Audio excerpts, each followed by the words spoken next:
भारतीय बाजार हर हफ्ते एक नए रिकॉर्ड लेवल को सामने रख रहे हैं और ऐसे में म्यूचुअल फंड में जो लोग निवेश करते हैं उन्हें क्या करना चाहिए। एसोसिएशन ऑफ म्यूचुअल फंड्स का जो नया आंकड़ा आया है वो बता रहा है कि एयूएम घरेलू म्यूचुअल फंड इंडस्ट्री का 36 लाख करोड़ के ऊपर जा चुका है। लेकिन एक ट्रेंड जो मुझे नजर आ रहा है, इसी ट्रेंड पर आगे और डिटेल में बात करेंगे, वो ये कि प्योर इक्विटी में हमने देखा इन्फ्लोस कम हुए। इक्विटी और डेट के कॉम्बिनेशन जैसे कि बैलेंस एडवांटेज फंड जो है वहां पर लोग निवेश बढ़ा रहे हैं।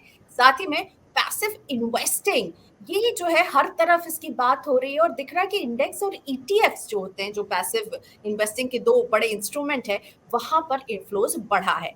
तो क्या आपको भी पैसिव इन्वेस्टिंग स्टाइल अपनानी चाहिए?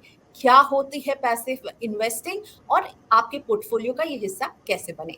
व्हाइट ओक कैपिटल मैनेजमेंट के आशीष पी सोमैया मेरे साथ हैं। उनसे हम ये सारे सवाल रखने वाले हैं और समझने वाले हैं कि आपके पोर्टफोलियो में पैसिव इन्वेस्टिंग कैसे शामिल हो सकती है।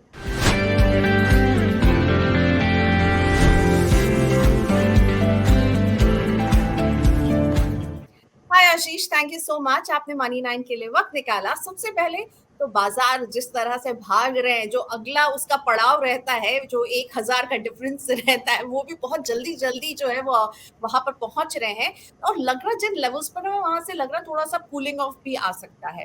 जी ऐसे में आप म्यूचुअल फंड इन्वेस्टर्स को अभी क्या सलाह दे रहे हैं आशीष? एक्चुअली अगर किसी भी तरीके की जैसे चाइना में कुछ न्यूज़ चल रही है या किसी भी कारण से जैसे चाइनीज़ मार्केट डाउन है, वहाँ पे कोई बहुत बड़ी कंपनी के डिफ़ॉल्ट हुए हैं, तो इसकी वजह से स्वाभाविक सी बात है कि इंडिया जो है वो भी एक इमर्जिंग मार्केट्स का हिस्सा है, जैसे चाइना और ये भी एक इमर्जिंग मार्केट्स का हिस्सा है।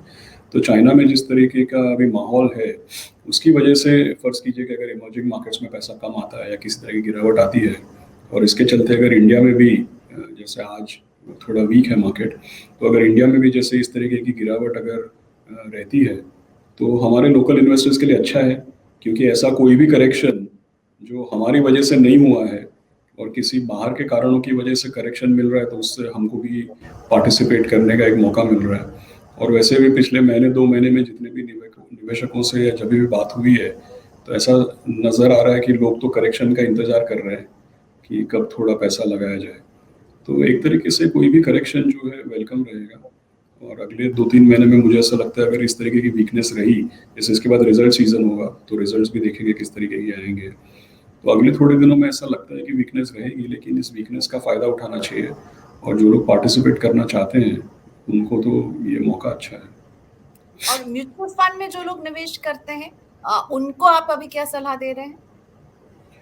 नहीं, सो देखिए क्या है, सबका अपना अपना चॉइस है, डायरेक्ट इक्विटी करना, म्यूचुअल फंड करना, लेकिन मेरे अंडरस्टैंडिंग में इंडिविजुअल इन्वेस्टर्स के लिए, रिटेल इन्वेस्टर्स के लिए म्यूचुअल फंड एक बढ़िया तरीका है पार्टिसिपेट करने का। तो उनके लिए भी किसी भी, जैसे आमतौर पे म्यूचुअल फंड इन्वेस्टर्स जो है एसआईपी करते हैं, हर महीना पैसा लगाते हैं, तो अगर एक करेक्शन है तो इस करेक्शन का फ़ायदा लेते हुए थोड़ा और पैसा लगाना चाहिए, और जो एसआईपी का इंस्टॉलमेंट है वो तो डेफिनेटली बेटर या लोअर एनएवी पे लगेगा अगर अभी अभी के हाल फिलहाल के दिनों में अगर लग रहा है तो। सो सभी के लिए, अगर आप डायरेक्ट इन्वेस्टर हैं, म्यूचुअल फंड इन्वेस्टर हैं, सभी के लिए मुझे ऐसा लगता है करेक्शन जो है it's a welcome correction, opportunity है पार्टिसिपेट करने के लिए और अपना इन्वेस्टमेंट बढ़ाने के लिए। आशीष, मैं दो नंबर आपके सामने रखना चाहूंगी। एक है एक्सचेंज ट्रेडेड फंड्स, जिसमें हमने देखा कि अगस्त में जो है 11,591 करोड़ का जो है यहाँ पर पैसा आया। और इसी तरह अगर आप बात करें इंडेक्स फंड की, तो वो भी 1,110 करोड़ अगर जुलाई में लोगों ने जमा किया था, तो 1,934 करोड़ जो है वो अगस्त में जमा किया गया है। जी यानी ईटीएफ और इंडेक्स फंड दोनों ही जो है, ये एम्फी का डेटा मैं कोट कर रही थी, इसमें लोगों का इंटरेस्ट बढ़ रहा है। क्या आप भी महसूस कर रहे हैं क्या कि ये जो निवेश जो आपको, आप किसी लार्ज कैप या मिड कैप में नहीं करते, आप इंडेक्सेस में जो इन्वेस्ट कर रहे हैं, जी, वहां पर लोगों का इंटरेस्ट बढ़ रहा है? इसी ये भी एक जरिया है पार्टिसिपेट करने का, पैसिव, और जैसे ईटीएफ्स और इंडेक्स फंड्स जो आमतौर पे पैसिव फंड्स, मतलब पैसिव मतलब कि यहाँ पे कोई फंड मैनेजर चॉइस नहीं कर रहा है कि किस तरीके के शेयर्स या सेक्टर्स में निवेश किया जाए, बट पूरी की पूरी इंडेक्स को हम खरीद रहे हैं। जैसे इंडेक्स जैसे पूरी बास्केट है, सो फर्स्ट कीजिए निफ्टी 50 एक बास्केट है, तो निफ्टी 50 को रेप्लिकेट करता हुआ चाहे ईटीएफ हो चाहे इंडेक्स फंड हो, वो केवल उस बास्केट में जिस तरह निफ्टी 50 के स्टॉक्स है या निफ्टी 500 के स्टॉक्स है, उसी को सेम प्रपोर्शन में रेप्लिकेट करते हैं। तो इसमें कोई चॉइस नहीं कर रहा है, इसलिए इसको पैसिव बोलते हैं हम। और इसका भी मुझे ऐसा लग रहा है कि जैसे मैं कई बार लोगों को कहता हूँ कि अगर आप बाजार में निवेश शुरू करना चाहते हैं, लेकिन कौन से फंड में लगाएं, कौन से स्क्रिप्ट्स खरीदें, कौन से सेक्टर में लगाएं, अगर ये सब चीज़ें आपको डिसाइड करने में मुश्किल हो रहा है, तो उसकी वजह से अपना इन्वेस्टमेंट डिसीजन डिले मत करिए, अपने आप को कंफ्यूज मत करिए, पूरी की पूरी मार्केट खरीद लीजिए। सो पूरी मार्केट खरीदने का क्या लॉजिक होता है? जैसे निफ्टी 500 का जो इंडेक्स है, वो अपने पूरे मार्केट कैपिटलाइजेशन का 95 टू 96% रिप्रेजेंट करता है। मतलब अगर आप निफ्टी 500 के इंडेक्स की पूरी बास्केट एक ईटीएफ या इंडेक्स फंड के जरिए खरीद लेते हैं, तो आपने पूरी की पूरी मार्केट खरीद ली। जैसे मैं कई बार समझाता हूँ लोगों को कि if you don't know what to buy, you buy the market. So ETFs और इंडेक्स फंड्स में, ईटीएफ्स में मैंने देखा है काफ़ी ज़्यादातर पेंशन फंड्स और इंस्टीट्यूशंस पार्टिसिपेट करते हैं। मेरा खुद का ऐसा मानना है कि इंडेक्स फंड्स जो हैं वो रिटेल इन्वेस्टर्स के लिए ज़्यादा कन्वीनियंट है, ईज ऑफ ट्रांजैक्शन है, कन्वीनियंस ज़्यादा है। तो अगर आपको पता नहीं है कौन सा सेक्टर, कौन सा स्टॉक और कौन सा इक्विटी फंड खरीदना चाहिए, लेकिन आप निवेश तुरंत ही स्टार्ट करना चाहते हैं, तो ये सबसे आसान तरीका है। चलिए, तो आपने मेरे 2 सवाल का जवाब एक साथ दे दिया। एक्टिव और पैसिव को भी समझा दिया और ये भी बता दिया कि इंडेक्स फंड एक नए निवेशक के लिए अच्छा है। लेकिन एक नया निवेशक है जो बाज़ार समझता नहीं, वो जब इंडेक्स फंड चुने, तो उसको क्या क्राइटेरियाज़ हैं? कौन से वो चेक बॉक्स हैं जिनमें टिक लगाना चाहिए एक इंडेक्स फंड को जब वो चुने तो? फर्ज कीजिए अगर मुझे मुंबई से दिल्ली पहुंचना है, तो सबसे इम्पोर्टेंट चीज़ क्या है कि मैं यहाँ पे मुंबई सेंट्रल स्टेशन पे जाऊँ और दिल्ली की तरफ जाती हुई एक सही सही ट्रेन पकड़ लूँ। अब फिर इसमें ये ट्रेन पहले निकलेगी, दूसरी ट्रेन बाद में निकलेगी, ये आधा घंटा पहले जाएगी, वो 1 घंटा बाद में जाएगी, ये तो फिर डिटेलिंग की बात होती है। सो मोस्ट इम्पॉर्टेंट चीज़ क्या है कि जब आप इक्विटी में इन्वेस्ट करना चाहते हैं और आपको ये डिसीजन में नहीं पड़ना है कि सेक्टर फंड, कौन सा स्टॉक, कौन सा फंड मैनेजर, कौन सा फंड हाउस, ये सब झंझट, या झंझट नहीं कहूँगा मैं, ये सब डिटेलिंग या कॉम्प्लेक्सिटी में अगर आपको नहीं पड़ना है, तो आप एक इंडेक्स खरीद लीजिए। तो इंडेक्स तो आपने खरीद लिया, अब उसके बाद इसका एक्सपेंस रेशियो कितना, उसका ट्रैकिंग मिरर कितना, तो एक रिटेल इन्वेस्टर के लिए मैं ये समझता हूँ कि मुंबई से दिल्ली पहुंचना जरूरी है। कहने का मतलब ये है कि पार्टिसिपेट करना जरूरी है। अब उसके बाद की डिटेलिंग में थोड़ा बाद में जाइए, उससे बिकॉज क्या होगा, कॉम्प्लेक्सिटी बढ़ेगी। ट्रेन मुंबई से दिल्ली जाने के बजाय चेन्नई तो नहीं जाने वाली, क्योंकि आपने सही डायरेक्शन की ट्रेन पकड़ी है। तो उसके बाद जो आप पूछ रहे हैं, जैसे कि किसका, देखिए ये देख सकते हैं ट्रैकिंग एरर किसका कम ज्यादा है, मिनिमम इन्वेस्टमेंट अमाउंट किसका कम ज्यादा है, एक्सपेंस रेशियो कौन से फंड पे कम ज्यादा होता है। लेकिन मैंने देखा है कि ये सब कुछ बहुत ही नैरो रेंज में है, करीब करीब एक बराबर है। तो लोग इंडेक्स फंड खरीदते क्यों है? क्योंकि उनको इन्वेस्टमेंट डिसीजन की कॉम्प्लेक्सिटी को बढ़ाना नहीं है, सिंप्लीफाई करना है। तो अब एक सिंपल चॉइस करने के बाद फिर से उसको अगर कॉम्प्लिकेट करेंगे, ट्रैकिंग एरर, एक्सपेंस रेशियो, किसका फंड, क्या फंड, तो मेरे ख्याल में जो पॉपुलर फंड है, बड़ा फंड है, आम तो इजीली लोएस्ट इन्वेस्टमेंट मिनिमम है, हर प्लेटफॉर्म पे आप इजीली 2 बटन दबा के खरीद सकते हैं, आपके फाइनेंशियल एडवाइजर के हेल्प से ले सकते हैं। So I would not complicate it further. अगर आप निफ्टी 500 का एक इंडेक्स फंड खरीद लेते हैं, तो आपने अपनी जर्नी की शुरुआत कर दी। That is excellent. So Nifty 500 is a good way to start एक नए बिगिनर के लिए। एब्सोल्युटली। और बहुत सारे अब हम देख रहे हैं कंपनियां जो हैं वो नए फंड्स भी वो पैसिव फंड्स लेकर आ रही हैं। एक बहुत जोरदार रश नजर आ रहा है पैसिव फंड की लेन में। ट्रैफिक जैम मुझे दिख रहा है, आपको भी दिख रहा है क्या? और ऐसे इस ट्रैफिक जैम में आप क्या कहते हैं, क्या एक पोर्टफोलियो में कितना पैसिव फंड होना चाहिए? तो पहले ट्रैफिक जैम जो नजर आ रहा है इस पर एक कमेंट दीजिए, और कितना होना चाहिए पैसिव फंड, क्या पूरा पोर्टफोलियो पैसिव फंड से बनाए? नहीं, देखिए पैसिव फंड में कपल ऑफ टाइम्स मैंने क्लैरिफाई किया कि एक न्यू इन्वेस्टर है जो आपसे एडवाइस ले रहे हैं, आपका हमारा शो देख रहे हैं और अपने आप जिसको डू इट योरसेल्फ बोलते हैं या कहीं से शुरुआत करनी है, उनके लिए निफ्टी 500 पैसिव फंड या चलिए निफ्टी 50 पैसिव फंड, ये इनके लिए बढ़िया चॉइसेस हैं, राइट। लेकिन इंडिया का जो मार्केट है, इसमें एक्टिव फंड मैनेजर्स के लिए भी कौन सा स्टॉक चुनेंगे, कौन सा सेक्टर चुनेंगे, इसमें भी बहुत स्कोप है। लेकिन क्या होता है कि जब आप एक एक्टिव फंड में इन्वेस्ट करते हैं, तो सारे फंड मैनेजर इंडेक्स को बीट कर पाए ऐसा जरूरी नहीं है। सारे फंड्स हर समय कंसिस्टेंटली इंडेक्स को बीट कर पाए, ये भी जरूरी नहीं है। तो एक नए इन्वेस्टर के लिए एक दिक्कत क्या होती है कि 300-400 तो अच्छे स्टॉक है खरीदने जैसे, वो 300-400 स्टॉक खरीदने के लिए 500-600 इक्विटी फंड है। सो हमने और हमारी इंडस्ट्री ने ये सारे मामले को काफी कॉम्प्लिकेट कर रखा है, जिसकी वजह से इन्वेस्टमेंट्स के डिसीजंस लेना थोड़ा मुश्किल हो जाता है। इसलिए मैंने 2-3 बार समझाया कि जो नए इन्वेस्टर है, जिनको ये सब चॉइसेस करना है, कॉम्प्लेक्सिटी में नहीं पड़ना है, उनको ज़रूर पैसिव करना चाहिए। बट इसका मतलब ये नहीं है कि इंडिया में इंडेक्स के ऊपर का आउट परफॉर्मेंस नहीं बनेगा। देखिए, इंडिया का मार्केट ऐसा है जहाँ पे कई सारे सेक्टर्स और कई सारी कंपनियां ऐसी हैं जो अब तक मार्केट में आई नहीं है। जैसे आप कंज्यूमर टेक ले लीजिए, फिनटेक ले लीजिए, थोड़े समय पहले डायग्नोस्टिक्स ले लीजिए, उसके थोड़े समय पहले इंश्योरेंस कंपनीज ले लीजिए।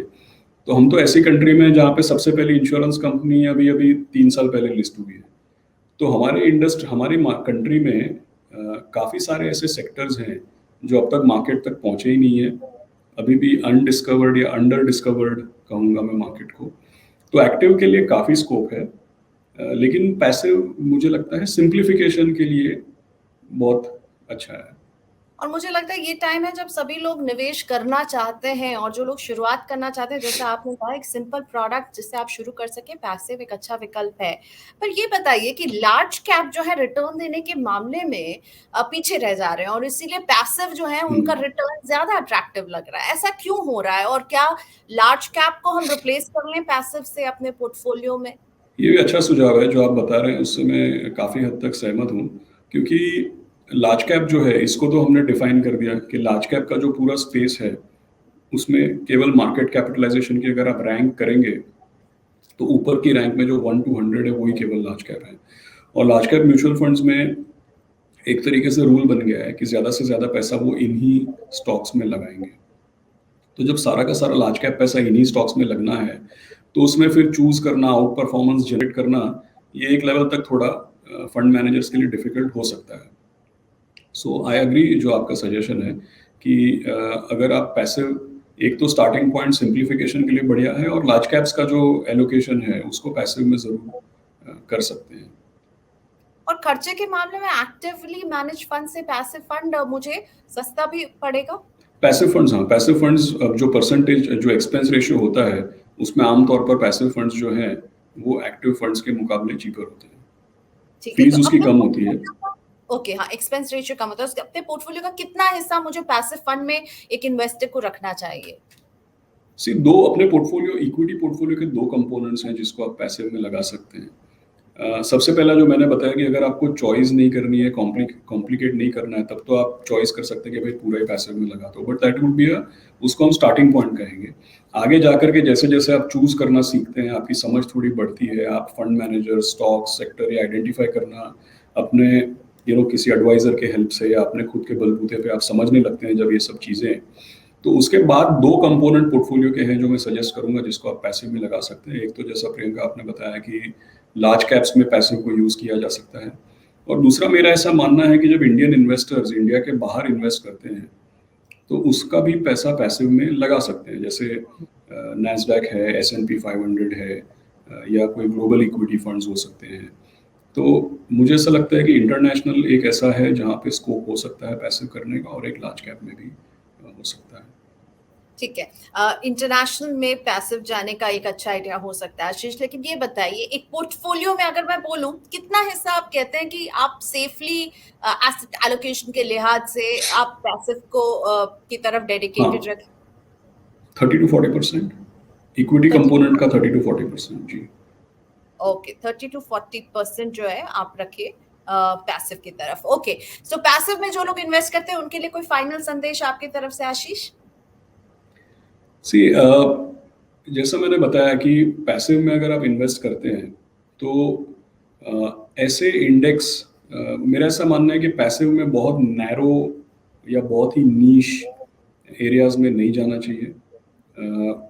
जैसे मैंने बताया निफ्टी 50, निफ्टी 500, नैस्डैक, S&P, इस तरीके के जो ब्रॉड मार्केट जिसको हम बोलते हैं, जहाँ पे एक सबसे ब्रॉड बास्केट का आपको एक्सपोजर दिया जाए, उसमें पार्टिसिपेट करना बेटर रहता है। आजकल मैं देख रहा हूँ कि कई पैसिव फंड्स ऐसे आ रहे हैं जो मार्केट या किसी सेक्टर के बहुत ही नैरो या बहुत ही नीश एरिया में अपना पैसा लगा रहे हैं। तो क्या होता है कि उसमें लॉन्ग साइकिल होती है, कभी बहुत आउट परफॉर्मेंस है, कभी बहुत पैसा बनता है, और फिर कभी बहुत नुकसान भी हो सकता है। तो इसमें जो ऊंच नीच है, हाई लो जो है, ओवर, अगर आप 5 साल का इन्वेस्टमेंट करें, जैसे कई साल पहले केवल टेक्नोलॉजी सेक्टर के फंड्स आए थे, आजकल मैं वही ट्रेंड पैसिव में देख रहा हूँ जहाँ पे सेक्टर्स के पैसिव्स आ रहे हैं। तो इसमें क्या है कि जब तेजी आती है तो पैसा बन सकता है, लेकिन उसके बाद एक लॉन्ग पीरियड ऐसा आता है जहाँ पे उस सेक्टर में या मार्केट के उस हिस्से में शायद कुछ ना हो। सो हम्म। पैसिव में भी एक डाइवर्सिफाइड इंडेक्स या डाइवर्सिफाइड बास्केट में रहना ज़्यादा ज़रूरी है। एक्चुअली पैसिव में वो ज़्यादा ज़रूरी है क्योंकि उसमें कोई एक्टिव मैनेजर है भी नहीं जो एक्चुअली इसको बाद में चेंज कर पाए। आशीष, स्मार्ट बीटा, इक्वल वेट, ये सब आप कहेंगे कि एक आप बिगिनर हैं तो इसमें मत जाइए। आप इसको बिल्कुल। जितना सिंपल रखें, keep it simple as possible, अगर आप पैसिव में इन्वेस्ट कर रहे हैं तो। Absolutely, absolutely. Thank you so much और making it so simple for us कि पैसिव में अगर इन्वेस्ट करना तो ज्यादा तामझाम और बड़े बड़े नाम और सेक्टर्स और थीम में नहीं जाना है। आशीष की सलाह है, जितना सिंपल रखेंगे उतना बढ़िया होगा। Thank you Ashish for your time. Thank you. तो वाइट ओक कैपिटल मैनेजमेंट के आशीष सोमैया बोलते हुए कि पैसिव इन्वेस्टिंग आपका स्टाइल जरूर हो सकता है अगर आप शुरुआत कर रहे हैं, और अगर आप शुरुआत नहीं कर रहे हैं तो कम से कम 30% हिस्सा तो आपके पोर्टफोलियो का पैसिव में रह ही सकता है, और जितना इसे सिंपल रखें उतना बेहतर। तो thank you for watching us. इस तरह के वीडियोस अगर आपको अच्छे लगते हैं तो मनी 9 के यूट्यूब चैनल को सब्सक्राइब करना ना भूलें, बेल आइकॉन को भी क्लिक कर दें ताकि इस तरह के वीडियोस मिस ना हो आपसे। कमेंट सेक्शन में लिखकर हमें जरूर बताएं हमारी ये बातचीत आपको कैसे लगी और इस विषय पर और आप क्या जानना चाहते हैं हमें बताइए, हम उसका जवाब लेकर हाजिर रहेंगे। अभी के लिए थैंक यू सो मच।